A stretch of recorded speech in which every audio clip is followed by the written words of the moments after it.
ഈശോമിശിഹായ്ക്ക് സ്തുതിയായിരിക്കട്ടെ.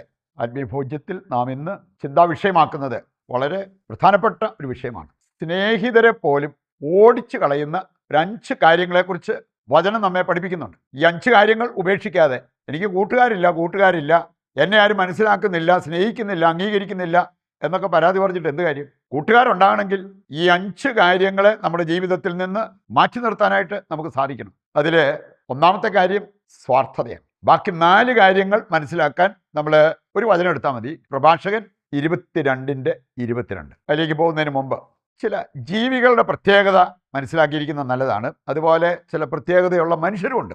ഒന്ന്, പ്രാപ്പിടയൻ പക്ഷികൾ. ചെറിയ പക്ഷിയാണ്. വിശുദ്ധ ഫ്രാൻസിസ് സാലസ് അതേക്കുറിച്ച് പറയുന്നുണ്ട്. ഈ പക്ഷികളുടെ പ്രത്യേകത എന്ന് പറഞ്ഞാൽ ഇതൊരു പ്രത്യേക തരത്തിലുള്ള സ്വരം ഉണ്ടാക്കും. അത് വലിയ പക്ഷികളെ, മൃഗങ്ങളെ വിരട്ടി ഓടിക്കും. അങ്ങനെയുള്ളതാണ് ഇതുണ്ടാക്കുന്ന ആ ഒരു സൗണ്ട്. അതുകൊണ്ട് തന്നെ പ്രാവുകൾക്ക് ഈ പക്ഷികളുടെ ഇടയിൽ സ്വൈര്യവിഹാരം നടത്താൻ പറ്റും. വളരെ കൂളായിട്ട് ഈ പക്ഷികളുണ്ടെങ്കിൽ അവർ വളരെ സേഫാണ്. കാരണം മറ്റ് വലിയ പക്ഷികളെ, മൃഗങ്ങളെ വിരട്ടി ഓടിക്കുന്ന ഒരു സ്വരമാണ് ഈ പ്രാപ്പിടയൻ പക്ഷികൾ അത് ഉണ്ടാക്കുന്നത്. സർപ്പങ്ങളുടെ പ്രത്യേകത, അതുകൊണ്ടാണ് കർത്താവ് നമ്മളോട് ആവശ്യപ്പെടുന്നൊരു കാര്യമുണ്ട്. മത്തായി 10:16 വായിച്ചാൽ കാണാൻ പറ്റും. പ്രാവുകളെപ്പോലെ നിഷ്കളങ്കരായിരിക്കുക, എന്നാൽ സർപ്പങ്ങളെപ്പോലെ വിവേകികളായിരിക്കണം. സർപ്പങ്ങളുടെ ഒരു പ്രത്യേകത എന്ന് പറഞ്ഞാൽ അതിന് കുറച്ച് ദൂരെയുള്ള വ്യക്തികളായിരിക്കാം, മൃഗങ്ങളായിരിക്കാം, അവരെ സെൻസ് ചെയ്യാൻ പറ്റും, മനസ്സിലാക്കാൻ പറ്റും. അവര് ശത്രുക്കളാണോ, എങ്ങനെയുള്ളവരാണ്, അതിനനുസരിച്ച് ഇതിന് പെരുമാറാൻ പറ്റും. അതൊരു പ്രത്യേക കഴിവാണ്. അത് ആ നിലത്ത് ഒട്ടിക്കിടക്കുമ്പോൾ അതിന് കിട്ടുന്ന അറിവാണ് അതിൻ്റെ ബോഡിക്ക് ഈ ഒരു അറിവുണ്ടാകുന്നു എന്ന്. ഏതാണ്ട് ഇതുപോലെ ചില മനുഷ്യരെയും കാണാൻ പറ്റും. ചിലരുടെ പ്രത്യേകത പറഞ്ഞ് ഞാൻ കേട്ടിട്ടുണ്ട്, അവർക്കൊരു നല്ല കൂട്ടുകാരും ഇല്ല. നല്ല കൂട്ടുകാർ അവർക്ക് ആരുമില്ല. അങ്ങനെ ആരുമില്ലാതെ ഏതാണ്ട് ഒറ്റയാനായിട്ട്, ഒറ്റത്തടിയായിട്ടൊക്കെ പൊക്കോണ്ടിരിക്കുന്ന വ്യക്തികൾ. ഇനി അതിന് കാരണമില്ലായികയില്ല. ഇങ്ങനെയുള്ള വ്യക്തികളും ഒരുപക്ഷെ ആഗ്രഹിക്കുന്നുണ്ടായിരിക്കും നല്ല കൂട്ടുകാർ. പക്ഷേ അവരുടെ ചില പ്രത്യേകതകൾ കൊണ്ടാണ് അവർക്ക് നല്ല കൂട്ടുകാർ ഇല്ലാതിരിക്കുന്നത്. ഈ ഒരു കാര്യം മനസ്സിലാക്കിക്കൊണ്ട് നമുക്ക് ആ ഒരു 5 കാര്യങ്ങളിലൂടെ ഏതാനും വചനങ്ങളുടെ വെളിച്ചത്തിൽ ഒന്ന് കടന്നു പോകാനായിട്ട് പരിശ്രമിക്കാം. ഒന്നാമത്തെ കാര്യമാണ് സ്വാർത്ഥത. പറഞ്ഞാൽ ബാക്കി 4 കാര്യങ്ങൾ കാണാനായിട്ട് ഒറ്റ വചനം എടുത്താൽ മതി. സ്വാർത്ഥത. യാക്കോസ്ലിയ 3-ാം അധ്യായം 14 മുതൽ 16 വരെ വായിച്ചാൽ സ്വാർത്ഥത, കഠിനമായിട്ടുള്ള അല്ലെങ്കിൽ രൂക്ഷമായിട്ടുള്ള സ്വാർത്ഥത. എല്ലാവരിലും സ്വാർത്ഥത ഉണ്ടോ എന്ന് ചോദിച്ചാൽ ഉണ്ടാവും. പക്ഷേ അതിഭയങ്കരമായിട്ടുള്ള സ്വാർത്ഥമതികളായിട്ട് ജീവിക്കുന്ന വ്യക്തികൾ, അങ്ങനെയുള്ളവർ ഒരുപാട് പ്രശ്നങ്ങൾ ബാക്കിയുള്ളവർക്കൂടെ സൃഷ്ടിക്കും. ഒരു അമ്മ സ്വന്തം മകനെക്കുറിച്ച് പറഞ്ഞാൽ, എൻ്റെ മകനെ മനസ്സിലാക്കുന്നിടം വരെയേ ഉള്ളൂ അവൻ്റെ കൂട്ടുകാർ അവൻ്റെ കൂടെ നിൽക്കത്തുള്ളൂ. അവനെ മനസ്സിലാക്കിയിട്ടുണ്ടെങ്കിൽ ആ നിമിഷം അവർ വിട്ടുപോകും. എന്താണെന്ന് ചോദിച്ചപ്പോഴാണ് പറഞ്ഞു, അതുപോലത്തെ സ്വാർത്ഥമതി. സ്വന്തം അമ്മ മകനെക്കുറിച്ച് പറയാണ്, അതുപോലത്തെ സ്വാർത്ഥമതി. അവനെ മനസ്സിലാക്കിയാൽ പിന്നെ ആരും അവൻ്റെ കൂടെ നിൽക്കുന്നില്ല. നമുക്കറിയാലോ, അങ്ങനെ ഈ കടുത്ത സ്വാർത്ഥതയിൽ കഴിയുന്നവരോട് കൂട്ടുകൂടാൻ ആർക്കും തന്നെ ഇഷ്ടമുണ്ടാകണമെന്നില്ല. ഇവർ എല്ലാവിധ ദുഷ്കർമ്മങ്ങൾക്ക്, ക്രമക്കേടിന് കാരണമാകും എന്നുള്ളത് കർത്താവിൻ്റെ ഈ വചനം യാക്കോസ്ലീഹ 3-ാം അധ്യായം അതിൻ്റെ 14 മുതൽ 16 വരെ വായിക്കുമ്പോൾ നമുക്ക് കാണാൻ പറ്റും. രണ്ടാമത്തെ കാര്യം പ്രഭാഷകൻ 22:22 വായിച്ചു കഴിഞ്ഞാൽ അവിടെ തന്നെ 4 കാര്യങ്ങളുണ്ട്. അതോടൊപ്പം ഈ സ്വാർത്ഥതയും കൂടെ ചേർക്കുമ്പോൾ ഈ 5 കാര്യങ്ങൾ, കൂട്ടുകാരെ പോലും നമ്മളിൽ നിന്ന് ഓടിച്ചു കളയുന്ന 5 കാര്യങ്ങൾ ഗൗരവമുള്ള കാര്യങ്ങളാണ് നമുക്ക് മനസ്സിലാക്കാൻ പറ്റും. രണ്ടാമത്തെ കാര്യമാണ് നിന്ന. സ്വാർത്ഥത കഴിഞ്ഞാൽ പിന്നെ അടുത്തത് നിന്ന. 1 സാമുവേൽ 2:30 വായിച്ചാൽ അവർ പറഞ്ഞിട്ടുണ്ട്, ദൈവത്തെ നിന്ദിക്കുന്നവർ നിന്ദിക്കപ്പെട്ടിരിക്കും. ഇന്ന് ദൈവത്തെ നിന്ദിക്കുന്ന വ്യക്തികളുണ്ട്, മനുഷ്യരെ നിന്ദിക്കുന്ന വ്യക്തികളുണ്ട്.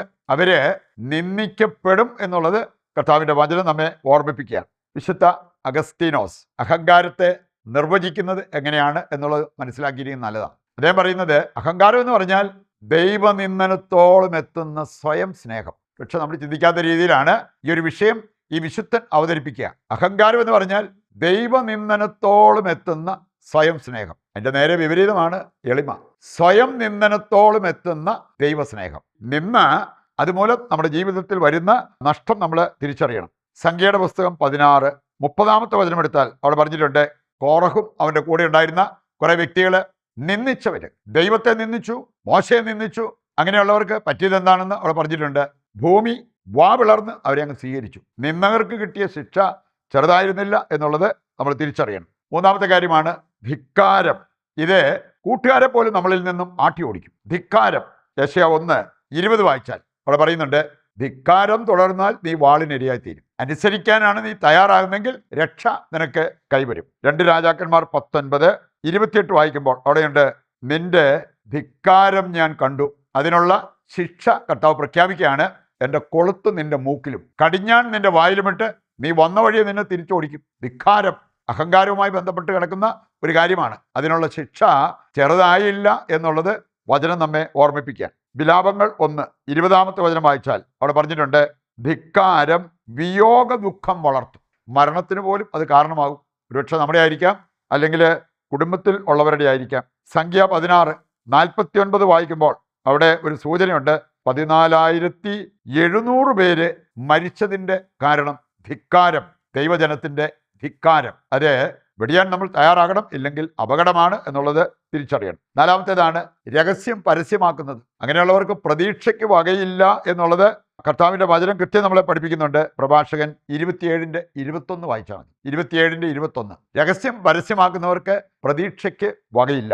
പ്രഭാഷകൻ 13:12 വായിച്ചാലോ, രഹസ്യം സൂക്ഷിക്കാത്തവൻ നിർദ്ദയനാണ്, ദയയില്ലാത്തവനാണ്. ദയയില്ലാത്ത ഒരു പരിപാടിയാണ്, നിർദ്ദയമായ ഒരു പരിപാടിയാണ് രഹസ്യം പരസ്യമാക്കുന്നത്. പ്രഭാഷകൻ 19:11 വായിച്ചാൽ, രഹസ്യം കേട്ട വിഡ്ഢി പ്രസവവേദന അനുഭവിക്കുന്ന ഗർഭിണിയെ പോലെയാണ്. അപ്പം അവർക്ക് എത്രയും വേഗം അതൊന്ന് ഇറക്കി വെക്കണം എന്നുള്ളതാണ് അവരുടെ ആ ഒരു ചിന്ത. ഏതാണ്ട് അതുപോലെ എത്രയും വേഗം ആരുടെയെങ്കിലും മുമ്പിൽ ഈ രഹസ്യം ഒന്ന് ഇറക്കി വെക്കണം, അതായിരിക്കും വിഡ്ഢി ചിന്തിക്കുക. അവസാനത്തേതാണ് ചതി. പ്രഭാഷകൻ 7:12 സഹോദരങ്ങളെ ചതിക്കരുത്. പുറപ്പാട് 21:14 വായിച്ചാൽ അവിടെ പറഞ്ഞിട്ടുണ്ട്, ചതിക്കുന്നവനെ വധിക്കണം, അവർക്ക് ജീവിച്ചിരിക്കാൻ അവകാശമില്ല എന്ന്. പ്രഭാഷകൻ 27:25 കൂടി എടുത്താൽ, നിന്റെ ചതി നിന്റെ തന്നെ തലേ വന്ന് വീഴും. ഇതെല്ലാം എന്ത് ഗൗരവമുള്ള കാര്യങ്ങളായിട്ടാണ് വചനം നമ്മെ ഓർമ്മിപ്പിക്കുക. അതുകൊണ്ട് സ്നേഹിതരെ പോലും ഓടിച്ചു വിടുന്ന 5 കാര്യങ്ങളാണ് ഈ 5 കാര്യങ്ങൾ. അത് ഒഴിവാക്കി ജീവിക്കുവാൻ നമുക്ക് തീരുമാനമെടുത്ത് അതിനുവേണ്ട കൃപയ്ക്കായി ദൈവത്തോട് പ്രാർത്ഥിക്കാം. ഇതിൻ്റെ എല്ലാ പ്രാർത്ഥനാ നിയോഗങ്ങൾ കർത്താവിൻ്റെ കരങ്ങളിൽ ഏൽപ്പിച്ച് ദിവ്യകാരുണ്യത്തിൻ്റെ ആശീർവാദവും സ്വീകരിക്കാം.